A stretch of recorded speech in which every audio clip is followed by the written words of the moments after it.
Hello and welcome to a new episode of Everstate's Go-To Masters Show, Season 3. We host DevOps and GTM leaders from some of the most successful companies today and learn from their unique stories. And joining us today is Madhusudhan, Head of Sales Operations at SiFive. Thank you for being here today, Madhu. Could you please share a little bit about yourself to our listeners before we get started with the podcast? Sure. My name is Madhusudhan.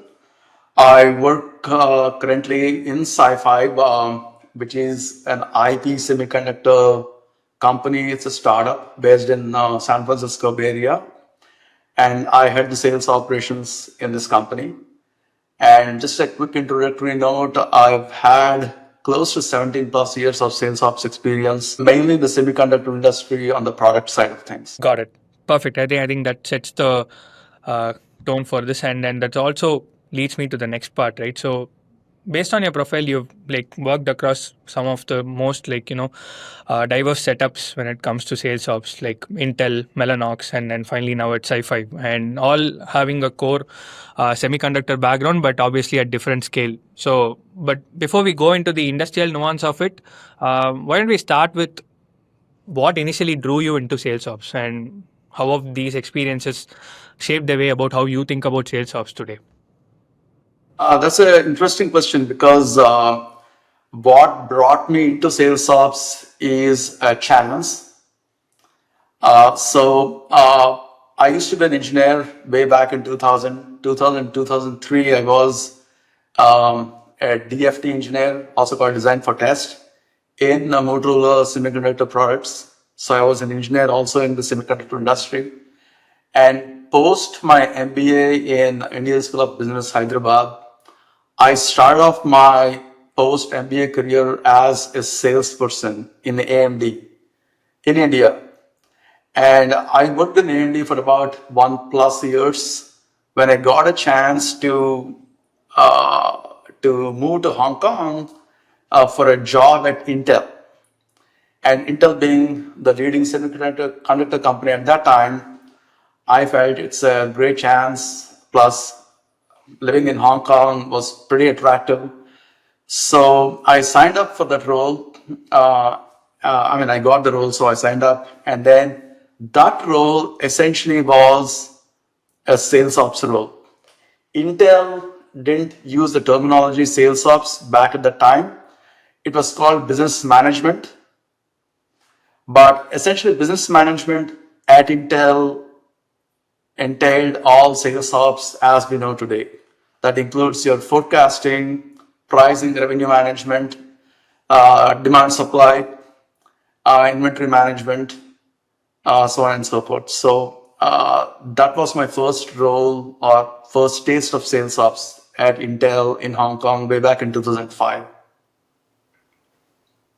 Got it. And one thing to note here is, given that these are all manufacturing companies, and particularly in your experience at Ampere or right now in SiFive, you've actually built the sales ops function from the ground up. And like you said, it's not very common to have like a sales ops function. At least the core responsibilities might be the same in these companies, but then they might not be defined as sales operations like how it is in probably software companies today. So what did that journey look like building up a whole new function that this industry wasn't probably well aware of, and setting up like systems and processes where it's not usually all there or always fully in place in an industry like manufacturing. So how was that journey for you? It was an interesting journey, particularly coming from a huge company like Intel, and also spending considerable time in a medium-sized company like Mellanox Technologies, which got eventually acquired by NVIDIA. Coming to a startup environment, that too in a semiconductor manufacturing setup, it was an interesting change. The first thing I would like to say about sales ops, particularly in the context of the actual term sales ops, is that sales ops has been made famous by SaaS companies, especially the term. Even though sales ops or the roles or the responsibilities associated with sales ops have been there in the semiconductor industry for a long time, The term has become famous because of SaaS companies, and even the role, sales ops role, became glamorous thanks to the SaaS companies. And sales ops also evolved over time from pure sales operations to revenue management.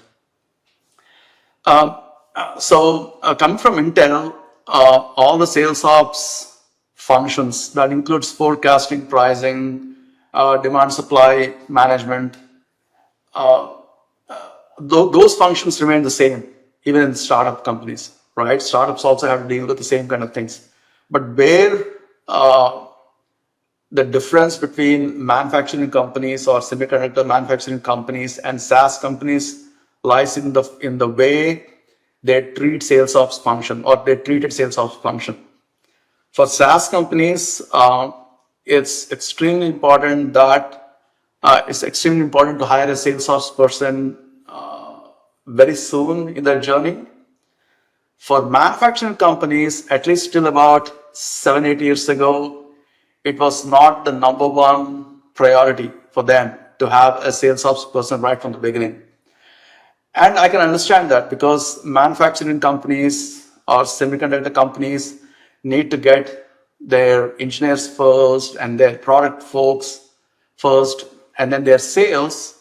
And then only once they start selling in considerable numbers that they need a sales ops person to really set up the whole, let's say, lead to cash setup, right? So at Ampere Computing, my journey started, I think, about 3 or 4 years after Ampere really started off in a big way. And it was about 1 year after they started selling in some small numbers too. So when I joined Ampere Computing, it was a company that didn't have a CRM software yet in the company. It had ERP, NetSuite ERP, because they needed to send samples to customers, they needed to ship some prototypes to customers, and so they needed some kind of an ERP system.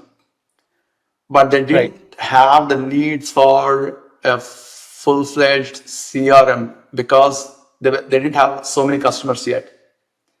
Plus, they didn't have a proper forecasting system in place. They didn't have a regular forecasting calls with sales or demand reviews with executive management. So all that was missing before I joined. Maybe they didn't have that need. So I joined because they felt a need for a sales ops person to do all these activities I just described. And when I joined, the first thing I started off with was to get the basics going. When I say the basics, getting the forecasting engine in place. And in a manufacturing setup, the forecasting process is very different from a SaaS company. Because SaaS companies, it's about your monthly recurring revenue and annual recurring revenue. The metrics are very different, whereas in a manufacturing company, the metrics are different. The forecasting has a different feel to it. There are something called billings and bookings and backlog and a whole host of things. So that's the first thing I did. I set up the whole forecasting engine right. Then we realized that we need to marry the front-end forecasting with the back-end ERP. And so we started with our CRM tool selection, and we went with Salesforce because that's the leading company when it comes to CRM. So it took about 3 to 4 months to fully implement Salesforce within the company from scratch. And it had to be a very customized job. So we had to hire consultants to help us with setting up Salesforce. And once Salesforce got set up, we linked Salesforce to the backend ERP so that there is a full-fledged lead to cash engine in the company.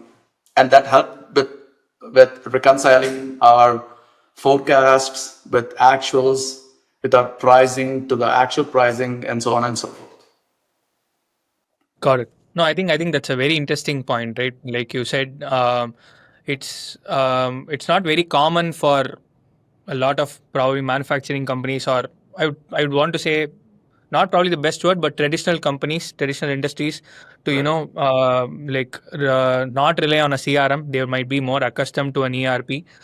They might want more of invoicing capabilities, and sort of tracking when a booking is made, and then when you actually get the money, and then use that to uh, like something as simple as marking something as a closed contract, or paying out commissions to a sales rep. So everything relies on the ERP data. So apart from, like you said, use cases of forecasting, it they might not have had a real need beyond an ERP. But it's interesting that you brought out the integration between Salesforce and NetSuite while you try to integrate the two systems. Apart from the forecasting intelligence, what else do you think were like some unlocks that you wanted to explore through this integration, and what did you feel really came together when this integration happened? Is there something you can maybe add on to that?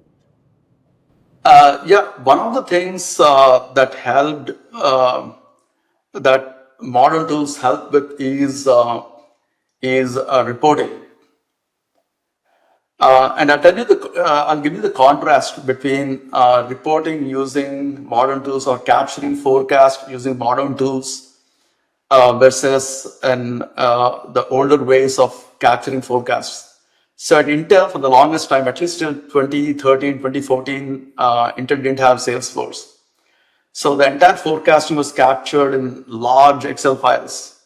So every region and every country used to send their forecasts, used to fill their forecasts in one large Excel file, and that was put together and sent to the factory after a lot of reviews.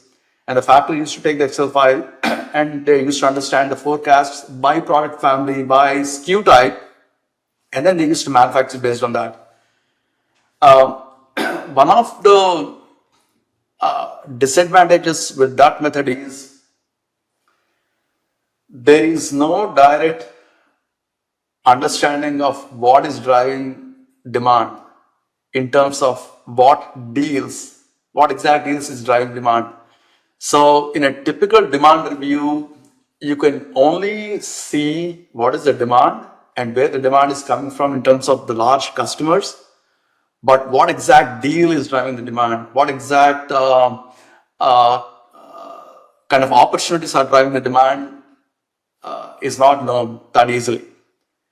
But once you have a model CRM system where every forecast, like every unit of forecast, is tied to an opportunity. It can be a large opportunity, it can be a run rate opportunity, it can be one single large government deal driving that forecast.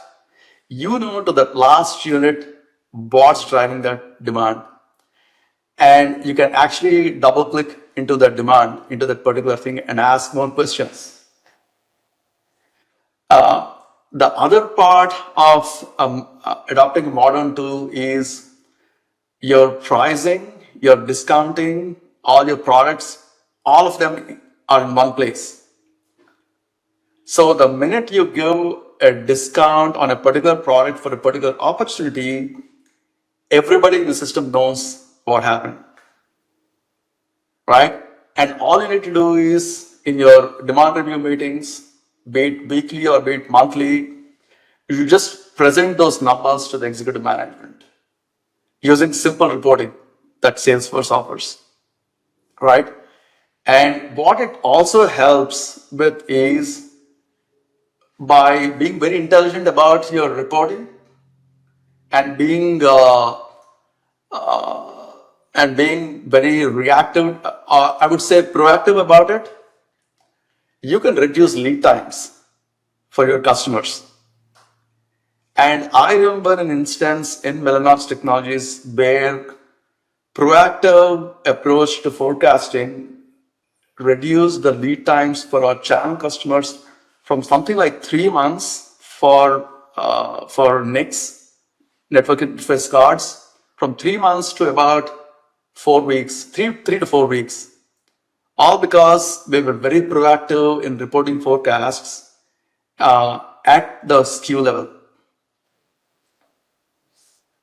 Got it. Got it. No, I think that's like a great point, right? Like everyone can probably get insights, and like similar to the Intel story that you shared, they might have gotten it sometime. Probably not at a time frame that's fast enough to make decisions based on it, or strategically decide what to do in terms of business decisions, or where to put focus on, or which kind of opportunities are leading to better outcomes. So probably like my takeaway is that from what you said, like bringing in these modern tools, making them connect with your traditional ERPs and back office tools, you sort of drive that strategic vision, and like not just sit around with just a lot of manual data crunching tasks, but actually lead with a lot of insights that can help your business ultimately, right? So, and coming back to this, one thing that I wanted to ask you is, what helped you drive that shift internally in your respective functions, in your current experience, past experience, and if there's something that early career ops folks should maybe focus on, and try to create real business impact, particularly in spaces similar to this where modern tools are not utilized fully, or people are probably not fully aware to get the right insights from these tools. What do you think should be the focus area so that this shift happens more organically, and also like early career folks are able to drive better decisions? Yeah. So let's take a scenario, right? Let's say a person enters a new company in a sales ops role, right? And let's assume that this particular company doesn't have the modern tools, what it takes to create a very efficient sales ops engine that can help sales. So we need to take one step back and try to understand what is the actual role of sales ops in any company. And here the focus is manufacturing companies, right? The focus of sales ops is multifold. One is to definitely help sales become more efficient. We should not expect salespeople to be doing all the handling of opportunities and all in Excel files, or for that matter, handling a lot of those tasks. Salespeople should just sell, right? And so sales ops should really help remove all those blocks for salespeople so that they can just go and sell and become more efficient. The second part is sales ops uh, should help the factory get good business intelligence as to what is selling and what will sell in the future, both short term and long term. Basically, the factory as well as the executive management should have a very good understanding of what is going to sell in the next 2 to 3 quarters, and also what will sell in the next 2 to 3 years. Because for many companies, the factory plans or capacity planning goes more than 2 to 3 years. Right. Especially in the semiconductor industry, when there are only 2 or 3 major semiconductor manufacturers out there in the world, like your TSMC, Global Foundries, Samsung, and you need to get capacity in those factories, you need to have a very good sense of what you're going to manufacture, how much you're going to manufacture 3 years down the line. So your long-term and short-term forecasting exercise is extremely important for the long-term health of the company. So one is you're helping sales. Second is you're helping the factory as well as the executive management. The third one is really informing the executive management on a weekly basis and a monthly basis and a quarterly basis as to what's happening within. And that can easily be done using modern tools. You create the right dashboards, you create the right reports, and send them on a regular basis, and it works, right?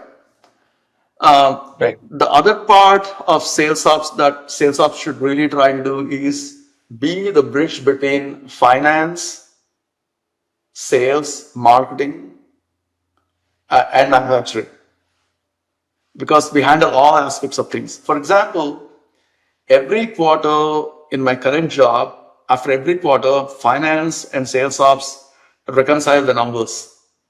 Right. What I have in my Salesforce tool as the bookings for the quarter should match to the last cent exactly what finance has in their books. If that does not match, then there is something wrong with the whole process. Or I have missed some booking, or have overestimated or underestimated a booking, or there is some issue with finance, right? So the reconciliation happens really easily with modern tools. So coming back to the question, when a person enters a new company in a sales ops role, the person has to understand what exactly needs to be done. What is the current state of affairs in the company? Do they have a CRM tool? Do they have a good ERP tool? Does the CRM tool talk with the ERP tool? Is it a completely integrated system? If not, look at that aspect and try to fix that. But even before looking at the tools, try to understand what exactly is your responsibility in the new role. I'm pretty sure that the company needs a good forecasting engine. In any company where they need a sales ops person, they need a really good forecasting engine. So check out how the forecasting engine works currently. And forecasting engine doesn't just depend on the tools. It's a process that has to be established. For example, you might have the latest and greatest tools at your disposal in a company, but if you are not talking to your salespeople on a regular basis, if you're not talking to your sales management, if you're not talking to the factory, if you're not talking to your marketing colleagues frequently, then you then it doesn't matter what Salesforce you use or whatever you use, it's garbage in, garbage out. So first set up the process, right? First set up the right processes so that you as the sales ops person is completely informed about what's happening with the company, with its customers, with its channels, and with its partners. And for that, the best thing is to have regularly scheduled meetings with all your stakeholders. Once you have done that, then you build on top of it the right tools to help you become more efficient with these processes. For example, let's say there is no CRM tool and you start off a new company. You first establish the right processes for right forecasting, and then you get in the CRM tool so that makes it more efficient. For example, if you are talking to your salespeople on a weekly basis and you understand what their opportunities are, and you are noting down those opportunities in an Excel file, it just works better if those opportunities are entered into Salesforce, right? But before that, we first have to talk to those people, right? So that's where I'm from. So establish the right processes, set expectations, and then bring in the right tools, and then work towards making the tools better within the framework of your company. I think that's like the very well summarized towards the end, right? And obviously, like as a new joinee in any org, like ultimately your goal might be to drive value, but it's not, like you said, it's not going to be very easy where you start driving that in right away. You have to first understand what's currently happening in the org. You have to listen at least for the first 30, 60, 90 days across different functions, and then start building on top of it. Because like you might come in with a lot of unique ideas, but an idea is no good if it's not going to help the process of the company in any way. So I think that's very well summarized towards the end. Yeah. And one more caveat here is that there is this instinct to buy or subscribe to the latest and greatest tool out there, even without trying to understand how it fits within your company's framework, right? For example, on a daily basis, I get at least two messages on LinkedIn from some SaaS company trying to sell me a tool. And the tool looks shiny. I mean, all new tools are shiny, and you feel compelled to buy those things because you somehow think that, oh, this tool is going to do this, maybe it'll help me with this, right? But actually, it might not really help you with a whole lot of stuff. But you subscribe to it, maybe you have a 1 year subscription and it's money down the drain because nobody's using it. So to even buy or subscribe to a new tool, you need to evangelize that in the company first. Some tools are pretty much known and they're almost like default, right? Like your CRM tool. Nowadays, everybody knows the importance of a CRM tool in all kinds of companies. ERP is anywhere there in most companies, and I think all companies. But apart from that, there are tools that sit on top of your Salesforce that enable different things. Those you have to be very careful in subscribing to. You need to do your own study. You need to really understand how it fits in terms of your company's needs. Right. And if they really help you, if they really push the needle for you, then go ahead, do a trial run, and then subscribe to them. And then evaluate its efficiency, its contribution at the end of every year, so that you can decide whether to continue with it or not. And one such thing, and I've been fortunate to have evaluated multiple tools that sit on top of the CRM, and to pick a few that really helps me with my particular need at that time. And CPQ is one such. For example, CPQ is one tool I strongly recommend for most companies which have a complex sales cycle and a complex product setup where they have to sell or configure multiple products into a sale. Got it. And I'm guessing it's going to be, like you said, for specifically in your space, the catalog itself is going to be probably vast, like, and your discounts and like how you plan for each region and what's your price for each region, everything is probably going to differ a lot, and you might have to factor that in better. And Salesforce has a CPQ, but I'm pretty sure that there are a lot of better tools out there to solve that need. So I've also heard your fair share of it in terms of how it's revolutionizing the space. So what are your thoughts on how AI can maybe increase the efficiency or improve how sales ops works as a function for maybe manufacturing or in general for sales ops? Yeah. So I've had the fortune of dabbling with an AI tool recently in the last 3 months, where this particular tool sits on top of Salesforce and it helps with the basic admin tasks for Salesforce. So in the current company I work for, we used to have a Salesforce admin as a contractor, but now we don't have that person anymore. That's because I manage our Salesforce even as an admin, even though I manage sales ops as well. Plus, I use this AI tool to help me with the basic admin tasks. For a simple example, right? Let's say if I want to change the account ownership across multiple accounts, you can actually do that even without an admin's help or even with AI help for that matter. But still, the AI tool helps in a way where all you have to do is just type in as just a plain English statement in your own words.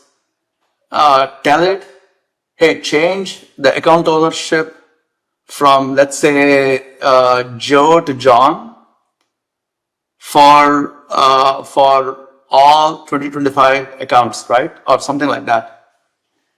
And it will ask me a question like, hey, these are all the accounts that are held by Joe. Which of these you want to transfer to John?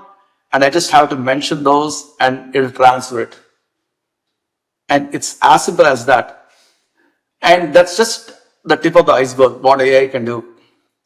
Right. What I envision in the sales ops world is in the future, you don't need to have like big sales ops teams.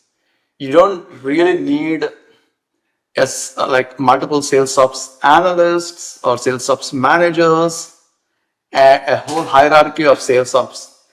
You can, I think you can almost get away with one sales ops leader and maybe one more person reporting to this sales ops leader. And you should be able to handle the sales ops needs of a mid-sized company, not even small company, a mid-sized company, because everything is so automated. You can, but for that, you really need the sales ops leader to exactly know what he or she You want. needs. Right. Once you know what you need, then you can enable these tools to help you with all of those things. For example, if I know that I need to, these reports or these dashboards need to be updated every week or every month, I just need to enable it. But I should first know what all dashboards need to be updated and what all should go into a particular report, right? So AI is definitely moving us into the future of single person or two people sales ops organizations. Got it. Got it. Yeah, I think that's very fair summary, right? And I think we are nearing the end of the episode, and I just have one more question, which is not entirely around sales ops, more around your personal experience. What would be great for our audiences if you can share any specific resources? It could be books, it could be podcast that you would recommend for someone to looking to scale their career in sales ops. It would be very useful for them. Oh, I haven't actually seen a ton of sales ops related podcasts for the manufacturing industry online. For SaaS, there are thousands and thousands. For example, if you go to any leading SaaS company webpage, be it HubSpot or some other companies that are the leading companies in the SaaS space, they have a lot of information about the key metrics that SaaS companies should look for, how to build those metrics, how to create forecasting engines, how to measure CAC ratio or churn and stuff like that. But haven't seen or come across a whole lot of information about manufacturing or product companies' sales ops.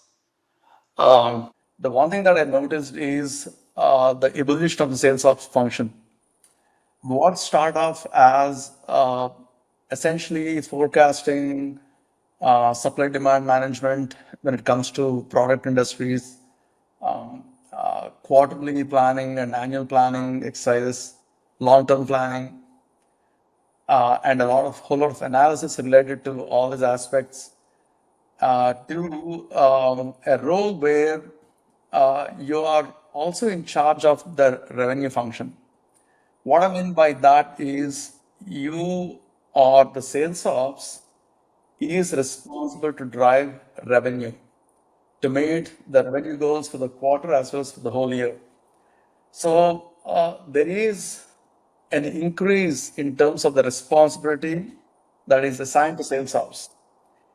And sales ops is also seen as a function or as a role which can handle a whole lot of other things.